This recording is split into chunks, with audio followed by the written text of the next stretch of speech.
The ThinkPad X13s. Should you buy it?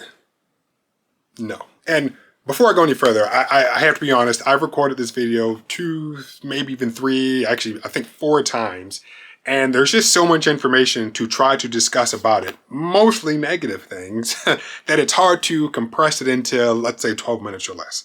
So I'm going to try my best this time, because I think I have everything in my head that I want to say. I have my notes right here, and I'm wasting time by talking to you about my notes, but let's go for it. So first thing, the screen. And I will say, it is a good screen. Is it the best screen that you'll ever use? Absolutely not. But it is far from the worst screen. And when I talk about the screen, I mean the screen resolution. So it is a 1080p panel.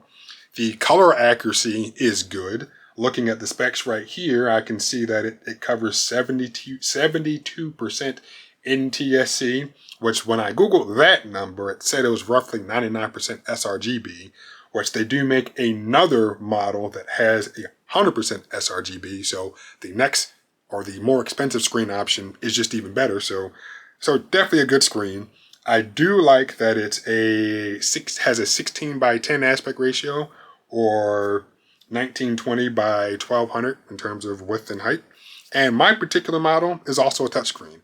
Looks like the other model that they have is not a touchscreen, but that does have the higher color accuracy.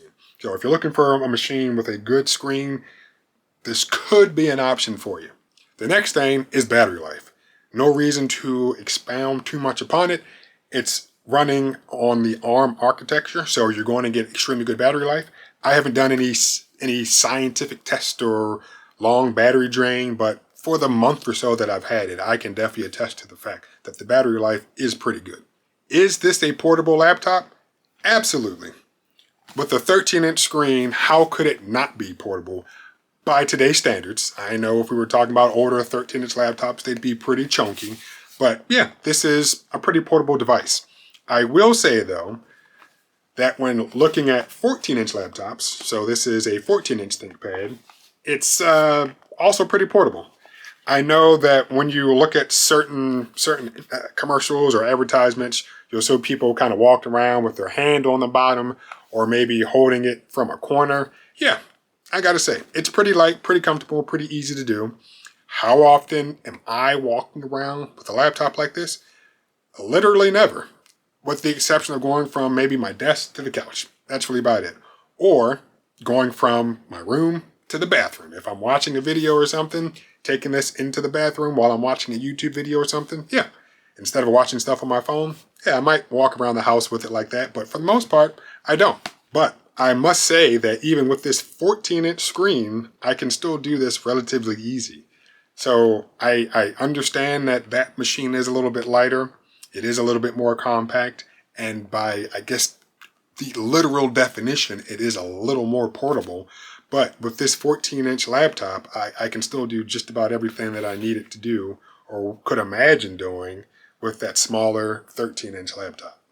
For quick context, this is a 16-inch MacBook Pro. Even though, yeah, you can technically do all that same stuff, this is kind of uncomfortable to hold with one hand. So I would not recommend walking around with a 16-inch chunker like this. But by definition, it is portable, but given how much it weighs and the actual physical footprint of the device, I would deem this truly less portable.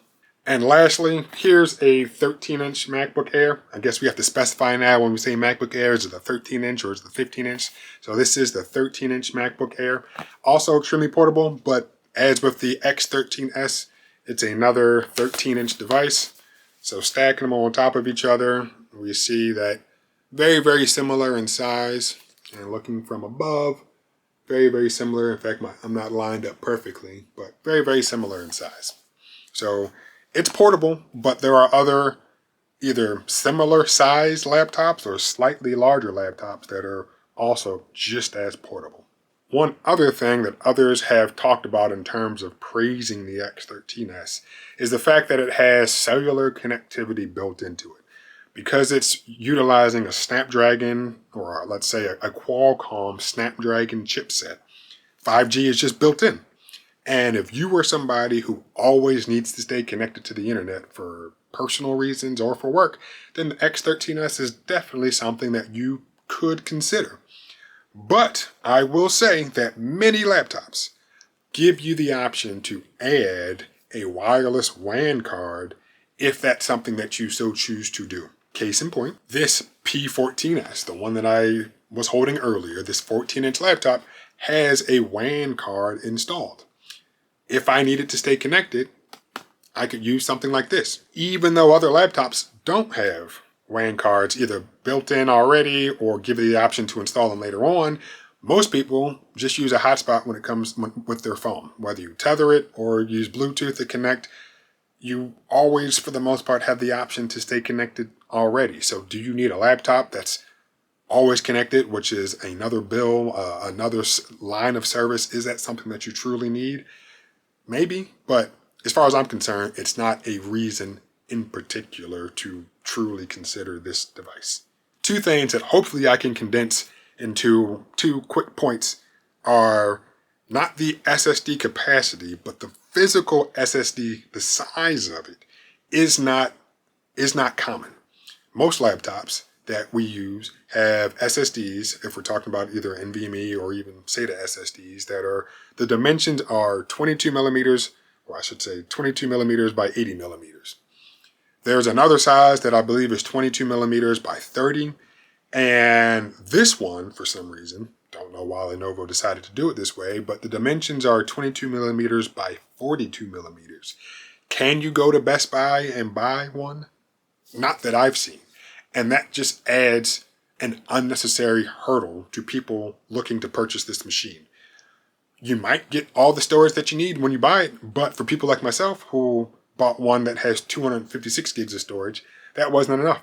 And I knew that it didn't come with a 2280 SSD, but I said, I'll be able to find one online, which I have been able to, but it shouldn't have been that much of an issue. I should have been able to say, okay, got this new machine in, I'm gonna go to Best Buy and buy a new one. Or in the case, personally, I have an extra one already here that I purchased a while ago. I should have been able to swap it out and put in a larger capacity SSD. I'm probably going to make a video on this later on, so I'll just briefly say, installing Windows on this wasn't as easy as it should be.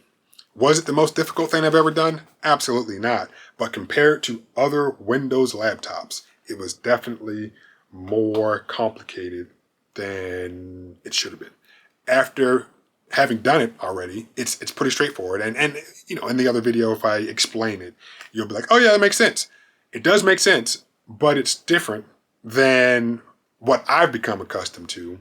And it's a little more cumbersome. I'll just leave it at that. To say something positive about the laptop, there's no fan in it because it's running on ARM. One, yes, as you can see, it's extremely thin and light, but it can be passively cooled. So there's just, I'm sure, some type of copper heatsink in there. I have taken it apart, but I really just don't remember what it looks like. I'm pretty sure, yeah, there's just a copper heatsink that passively cools the device. So it is completely silent. Like, it's on right now, but since there's no fan, you're not going to hear anything at all. And that is a good thing. If you need something that's extremely quiet all the time, then something like this could be a particular option for you. As I mentioned, and as you probably already know, this thing runs an ARM architecture, so you have Microsoft or Windows on ARM or Windows for ARM, however it's phrased. And because of that, most of the programs that you may use just won't work on this. That could be a huge issue. There are a lot of Microsoft products that do run natively on this, and I believe there is some type of, is it emulation or translation that happens, but it's not the best, so it's kind of slow, and the overall experience for even what I was able to actually do wasn't that great. I did download VLC. I was using a couple of the web browsers, and those were okay. I tried to install a VPN, and it just didn't work. The particular VPN that I use, you can either download the actual client or you can add an extension to a web browser. Installing the client just didn't work. And adding the extension, you could see that the extension was added to the browser, but you couldn't turn it on. Or I think maybe you, I don't know. It didn't work. I'll just leave it at that. It didn't work. And as far as I'm concerned, that's a very huge trade-off. that for some of the positive things that I mentioned earlier, you have to think, are any of them worth the fact that there is going to be a lack of compatibility when it comes to using something like this? Because it's not running the x86 architecture, there are going to be a lot of apps that you use that just won't work. Will you be able to do everything that you normally do? For a lot of people, the answer is going to be no. And at that point, you say, well, I'm back to what I've been using, which is something like literally all of the other ThinkPads that Lenovo offers. Even though I'm comparing this, or the X13s, to this 14-inch laptop, as the name suggests, X13s, there is just a regular X13. So if you need something that's extremely compact, the X13 does exist. The other caveat, or the other notable thing that you have to consider, is if you want something that is light and portable, that is fanless, that has extremely good battery life, and you aren't married to Windows, you can always consider getting one of these MacBook Airs. I've been using this for 7 or 8 months now. In fact, no longer than that. We're going on a year at this point. And this thing is great. And a lot of apps run as they should. They either run natively on the machine, or Apple's Rosetta 2 does such a great job of translation, taking those x86 apps and translating them to run on this ARM architecture, that you honestly don't even notice. Also, and I will allude to this more in the other video, if you choose to run Windows virtually on this, because you just want to use Windows, again, not really sure about how the apps will work in the virtual machine, but if you just want to run Windows on something like this, the performance from what I've seen online is actually pretty good.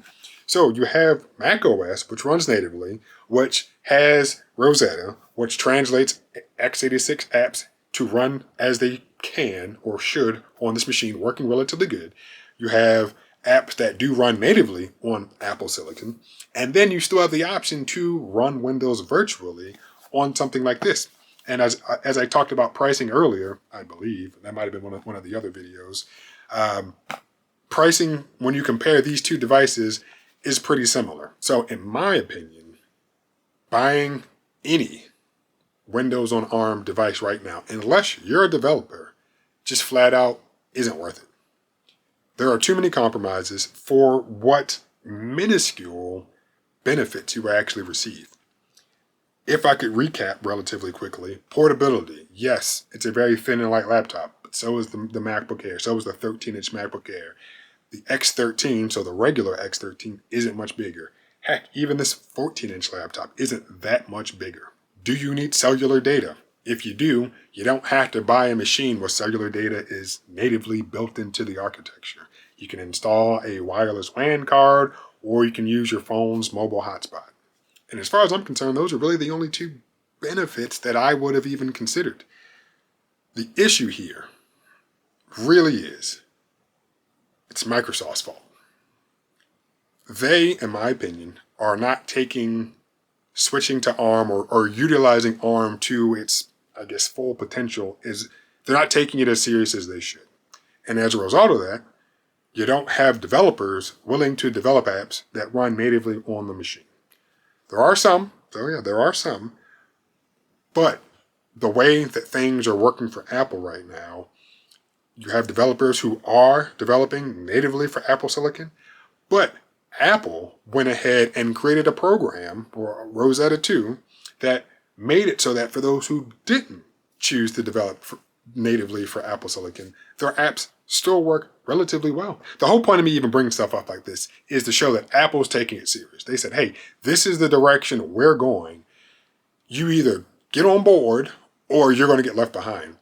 And I know their customer base is entirely different than Microsoft's, but Microsoft is a big enough company where they can unilaterally support x86 stuff right now while ARM stuff is coming up, but make it so that those people who are most important, the developers, are able to do what they need to do to create apps for both platforms, to transition from one to the other, to do whatever. But the whole architecture, the whole platform can only progress if the developers are willing to actually develop for the platform. To conclude, don't buy this laptop at all. I shouldn't have bought it. I should have listened to the YouTubers. Don't buy it. If you need a Windows machine, just buy something else. I don't even, just buy something else. If you want an ARM-based machine, buy MacBook. And that's it.